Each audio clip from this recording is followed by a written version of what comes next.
Hey, I'm Meredith Perry with Texas Hay Net, and today I've got a Texas Hay Net round bale net along with the Tarter Farm and Ranch Cradle bale feeder. And what I want to show you today is how to use these two products together. So all you're going to need is your round bale hay net, your cradle bale feeder, a round bale, and a tractor.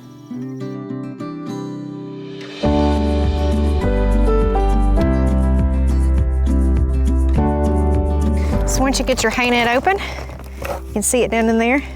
Comes with a little bit of repair twine, and it also comes with a little booklet that gives you more instructions on how to use your net as well as tips on feeding your animals. The first thing you'll want to do is get your net out. Once you got it good and unrolled, you're going to take your net and throw it over your bale just like a blanket. It's easiest if you just use the rope. So the key here is just getting the net evenly draped over the bale around all four sides. You want the net to kind of touch the ground on all four sides, get it relatively even. Once you're satisfied with how you've got your net on the bale, this is when you'll want to get the tractor and spear the bale.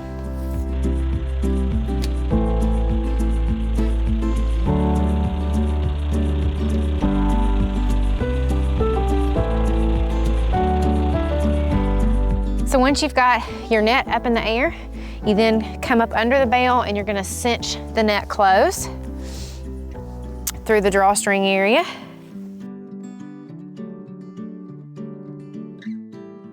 Once you got that done, just start getting you some half hitches in there.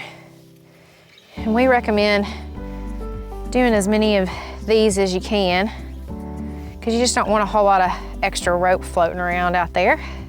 And take any excess cordage you have and just shove it back through the hole up underneath your net. That way it keeps it from hanging around and livestock can't chew on it and that kind of thing.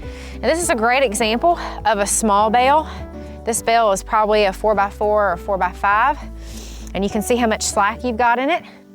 This is a great example of how big these nets actually are, because you can actually put up to a 5x6 or 6x6 bale into one of these nets, but it also works great even for the small bales as well.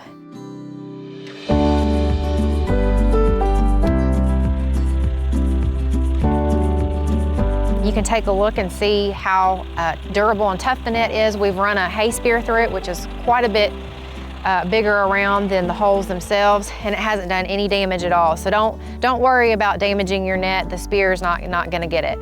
Last step to take is just to put your gate back onto your cradle bale feeder. It's got two pins on the end, one on each side. So this holds your bale in the cradle safely and securely, and you don't have to worry about that coming out. One reason why we really like the cradle bale feeder is because it keeps the hay elevated up off the ground, which is really important because hay on the bottom of the bale typically tends to mold and get in mildew, and that's one thing you really want to stay away from. Is you don't want to feed your livestock or your horses moldy hay, because that's very dangerous for their digestive system. It causes a lot of health problems and issues. And so we really like this combination. It goes together really well because it keeps that hay elevated, and it also creates a barrier between the animal and the net and the hay, so that it keeps the animals off the hay, off the net, and you don't have any waste, and you don't have to worry about other issues such as digestion and hay loss. If you have any questions, give us a call at 325-388-2727. Get on the website, start a chat with us, or you can send us an email at info, that's info, @texashaynet.com.